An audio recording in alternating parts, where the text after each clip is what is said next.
Friends, hello everyone, welcome to my YouTube channel cooking ક્વિન્ચાની. આપણે ફરાળી મિસલ ટ્રાય કરીએ. તો ચાલો, સૌથી પહેલાં તો એક લોયામાં માંડવીનો ભૂકો લઈ લીધો છે, બાફેલા બટેટા, સાબુદાણા પલાળીને સરસ કરી લીધા તૈયાર. હવે અલગ વાસણમાં મરચાંની કટકી કરી નાખશું.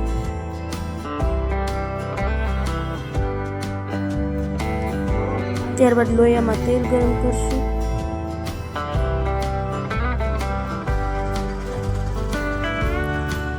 તેલ ગરમ થઈ જાય પછી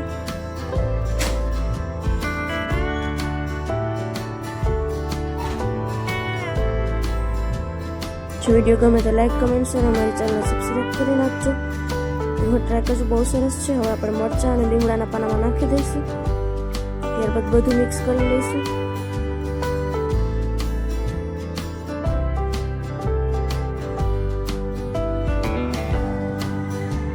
ત્યારબાદ હળદર પાવડર એડ કરશું. સાબુદાણા એડ કરી દઈશું.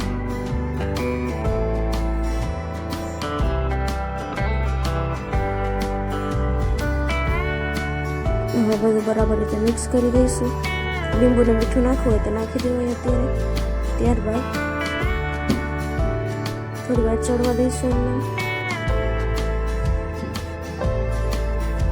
માંડવીનો ભૂકો એડ કરશું.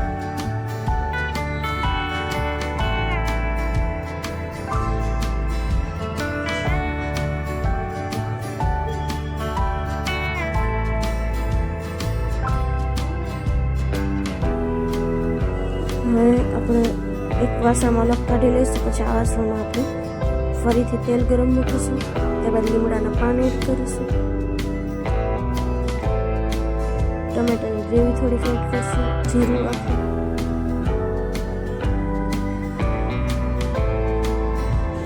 મરચું, આદું બધું એડ કરી દીધું પહેલેથી. ફરાળમાં જે પેકમાં લેવાતું હોય. પછી ચટણી પાવડર એડ કરીશું. ધાણા જીરું પાવડર એડ કરીશું. સ્વાદ અનુસાર મીઠું એડ કરશું. અને બટાટા આપણે એડ કરી દઈશું. અને બધું બરાબર રીતે મિક્સ કરી દઈશું.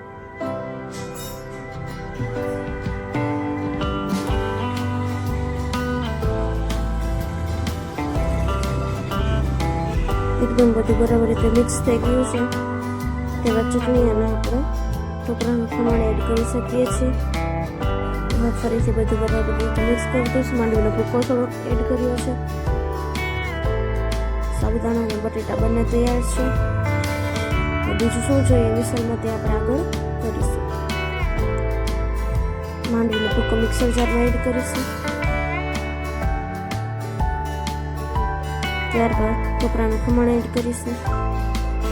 બધું બરાબર રીતે મિક્સ કરી દઈશું. આદુના ટુકડા એડ કરીશું.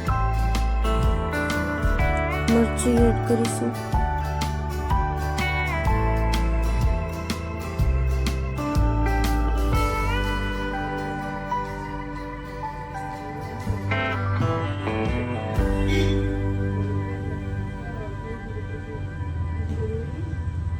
હવે એક લોયામાં તેલ ગરમ મૂકી દીધું છે.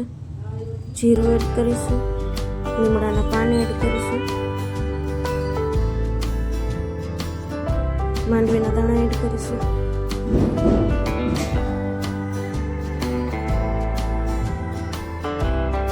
ત્યારબાદ માંડવીનો ભૂકો જે આપણે પેસ્ટ કરી નાખીએ તો એ દાણા એડ કરીશું. હળદર પાવડર એડ કરીશું. મીઠું એડ કરીશું. ચટણી પાવડર એડ કરીશું. ગરમ મસાલા એડ કરીશું.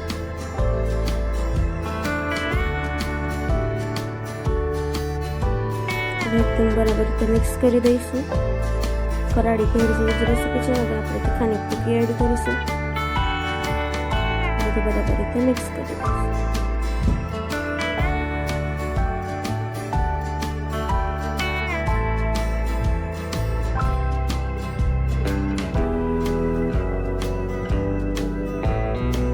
થોડું પાણી એડ કરશું. બધું બરાબર રીતે મિક્સ કરી દઈશું.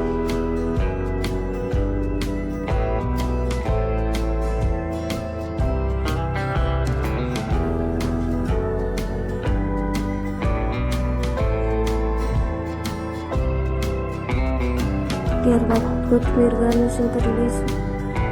સર્વ કરવા માટે તૈયાર છે બધું. પહેલાં ના લઈ લઈશું, પછી આપણે બધું સર્વ કરીશું એકસાથે.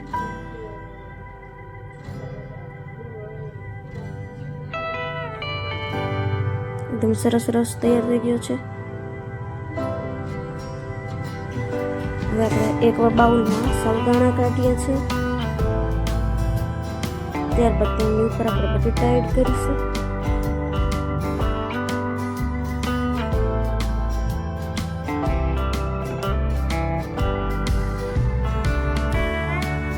ત્યારબાદ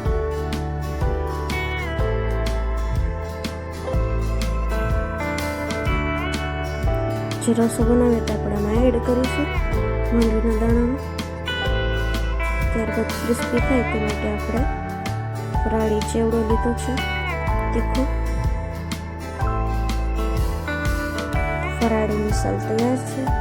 એ વખત ઘરે ટ્રાય કરજો, બહુ જ સરસ બને છે. આ નવા વિડીયોઝ જોતા રહેજો. Thank you.